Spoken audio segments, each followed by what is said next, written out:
오늘은 12월 18일 대림절 넷째 주일입니다.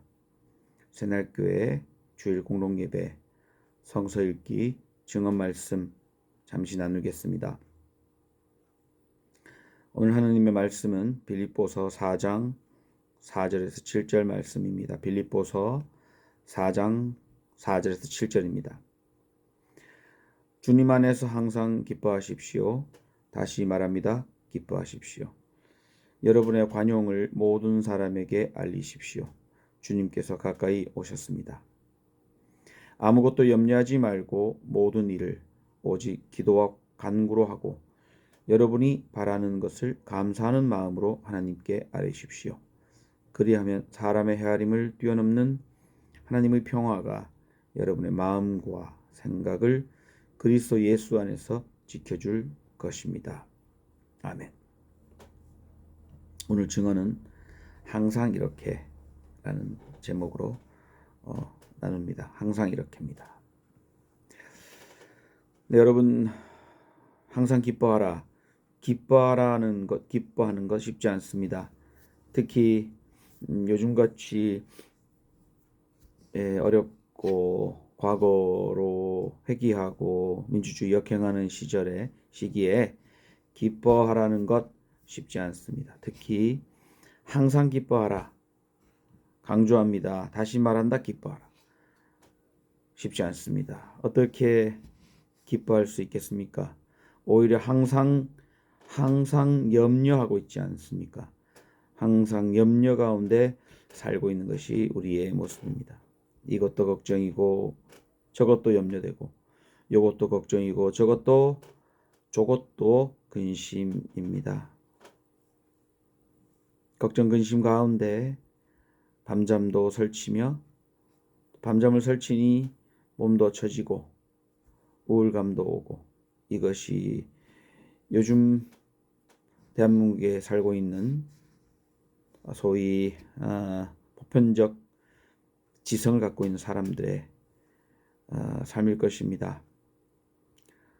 도대체 이게 어디로 이 역사가 가고 있는지 대한민국 호가 가고 있는지 정말 답답하기만 합니다. 이런 시기에 우리가 읽은 말씀, 빌립보서의 말씀, 기뻐하라 이런 말 참 쉽지 않습니다. 이미 빌립보를 쓴 당시에 사람들은 그럼 어땠을까?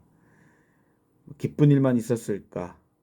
염려 하나도 없었을까? 저는 오히려 역으로 생각합니다. 그때도 저희와 비슷하게 기뻐할 일이 별로 없는 그런 늘 염려로 살아가는 또 우리 스스로 뭘 하려고 이렇게 머리도 굴리고 저렇게 굴리고 살아갔던 그 시절에 쓰여진 글이 아닐까 그런 생각을 하게 됩니다. 사람들은 자기가 하고 있는 일을 잘 못 맡깁니다. 그것이 다른 사람에게든 하느님에게든 잘 맡기지 못합니다. 내 주도하에, 내 주관하에, 내 관할하에 내 손아귀에 쥐고 뭔가를 하려고 하는 그런 석권하려고 하는, 집권하려고 하는 뭔가를 이렇게 손아귀에 쥐려고 하는 의식들이 사람에게 되게 강합니다. 기득권일수록 더 강해지고요. 또 자기 주장이 강하고 자기가 강한 사람일수록 더 그렇게 할 수밖에 없지 않나 이런 생각이 듭니다. 그러니까 이게 내 관할하에 내 주도하에 내 손에 다 쥐고 하려고 하기 때문에 저는 근심과 염려가 끊이지 않는다 이렇게 생각합니다. 다른 사람에게 맡기고 또 하느님께 맡기면 오히려 편하고 쉽게 할 수 있는 일을 다 내가 관장하려고 하고 관할하려고 하고 내 계산으로 하려고 하니까 어렵지 않느냐 이런 거죠. 저는 오늘 성서 읽으면서 두 가지 구절이 마음에 들어옵니다. 항상 기뻐하십시오 하기 전에 주님 안에서란 말이 들어왔어요. 주님 안에서 항상 기뻐하십시오 이런 거죠. 또 하나는 7절에 모든 것을 감사하는 마음을 하나님께 아뢰라 이렇게 말한 다음에 그리하면 사람의 헤아림을 뛰어넘는 하나님의 평화 이렇게 되어 있습니다. 사람의 헤아림이란 말이 나옵니다. 전 기뻐하라는 말, 이 기뻐할 수 있는 항상 염려하고 있는 우리에게 그거를 내려놓고 항상 기뻐하라라고 하면서 하는 말이 그냥 그 조증으로 살아라 이런 뜻이 아니고 주님 안에서 기뻐하라. 주님 안이라는 말이죠. 우리는 세계 속에 살고 있습니다. 우리는 세계 안에 살고 있고 세상의 권세, 권력 하에 살고 있습니다. 하지만 주님 안이란 말은 우리가 살고 있는 세상 안에 있는 우리가 세상 안에 있지만 또 우리는 우주적 주님 안에 살고 있다는 것에 대한 자각, 그것이 바로 주님 안이라는 세계관입니다. 세계 안에 살고 있지만 이 세계가 규정하는 것을 넘어서는 주님의 뜻과 주님의 섭리와 주님의 은총 안에 살고 있다는 자각입니다.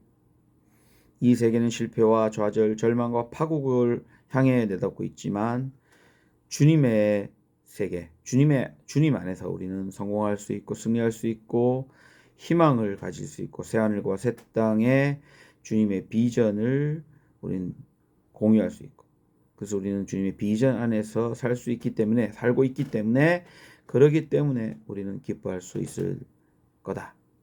아마도 빌립보를 쓴 바울로는 그런 주님 안이라는 그 비전 안에서 항상 기뻐하는 것이 맞다 이렇게 얘기한 것 같습니다.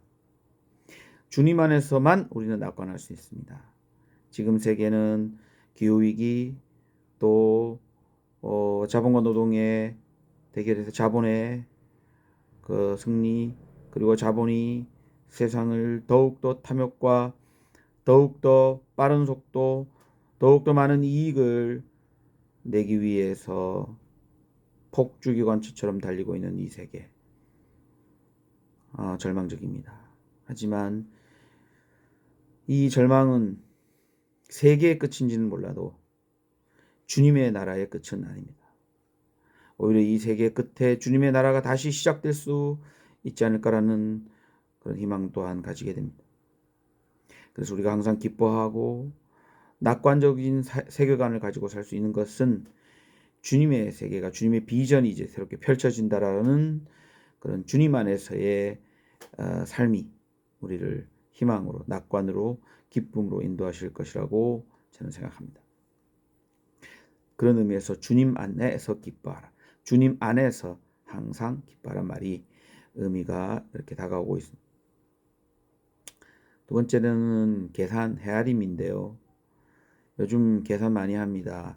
정치적 계산, 검찰의 계산, 대통령의 계산, 국힘당의 계산, 민주당의 계산, 사람의 계산입니다. 사람의 헤아림입니다. 정법 스승 천공의 헤아림대로 국가를 운영하고 있는지는 몰라도 그것 또한 사람의 헤아림입니다. 자만입니다. 착각입니다. 내가 내 계획대로 다 된다 라고 하는 자만이고 착각이고 교만입니다. 자신이 하느님의 자리를 차지하는 것이지요. 불경입니다.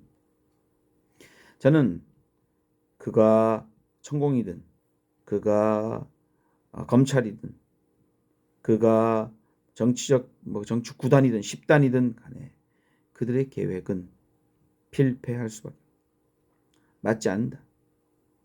그것을 뛰어넘는 하느님의 계획이 있다. 그런 느낌이 있습니다. 우리는 하느님의 그 계획 안에서 세상이 조화롭게 맞춰져 감을 곧 보게 될 것입니다.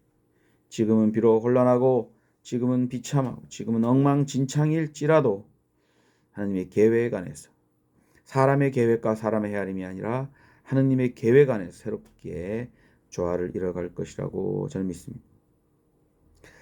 사랑하는 여러분, 저는 기쁨은 외부에서 주어지는 그런 것이 아니라고 생각합니다. 기쁨이라는 것은 우리의 믿음 안에서 우리 안에서 샘솟는 우리 안에 샘물에서 길어낼 수 있는 것이어야 한다고 생각합니다. 주님이 내 안에 계시고 내가 주님 안에 있으니까 내 안에 주님이 주시는 그 고요와 평안이 샘솟듯 일어난 그것이 바로 기쁨이라고 생각합니다. 주님이 내 안에 내주하고 계시니 나는 항상 기뻐할 수밖에 없다.